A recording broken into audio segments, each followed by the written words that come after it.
વડોદરા શહેર જિલ્લા શૈક્ષણિક સંઘ સંકલન સમિતિ દ્વારા હરની હોળી દુર્ઘટનાના મૃતકોને શ્રદ્ધાંજલિ આપી પ્રાર્થના સભા યોજી હતી। 18મી જાન્યુઆરીના રોજ હરણી મોટના તળાવમાં બોટ દુર્ઘટનામાં 12 બાળકો 2 શિક્ષકો મળી 14 જણાના દુઃખદ મૃત્યુ થયા હતા। સમગ્ર ઘટનાને લઈ લોકો શોકાતુર છે।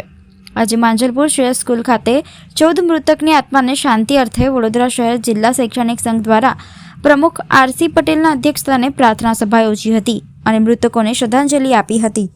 પ્રાર્થના સભામાં સંકલન સમિતિના તમામ હોદ્દેદારો ઉપરાંત આચાર્ય અને શિક્ષકો ઉપસ્થિત રહ્યા હતા અને મૃતકોની આત્માને શાંતિ અર્થે પ્રાર્થના કરી હતી। હરણી તળાવ ખાતે 18 તારીખના રોજ જે દુઃખદ ઘટના બની છે એના માટે વડોદરા શહેરમાં સંઘ સંકલન સમિતિ તમામ મૃતક બાળકો અને શિક્ષિકાઓ બહેનોના જે મૃત્યુ થયા છે એના માટે એમના આત્માને ચીર શાંતિ અર્પે એના માટે સમગ્ર સંઘ ભેગા થઈ અને આજે પ્રાર્થના સભાનું આયોજન કર્યું છે અને સંઘ આ ઘટના માટે સંઘ દુઃખની લાગણી અનુભવે છે। એની તપાસ ચાલી રહી છે અને ચોક્કસ એવું માનું છું કે જે પણ જાહેર જગ્યાઓ પર આ પ્રકારની વ્યવસ્થાઓ હોય છે ત્યાં SOPનું સંપૂર્ણપણે પાલન થવું જોઈએ અને એના નોર્મ્સ જે નક્કી થયા છે એમાં કોઈ જ પ્રકારનો કોમ્પ્રોમાઇઝ ન થવું જોઈએ, એના સાથે કોઈ સમાધાન ન થવું જોઈએ, તો આવી ઘટનાઓ બનતી અટકશે।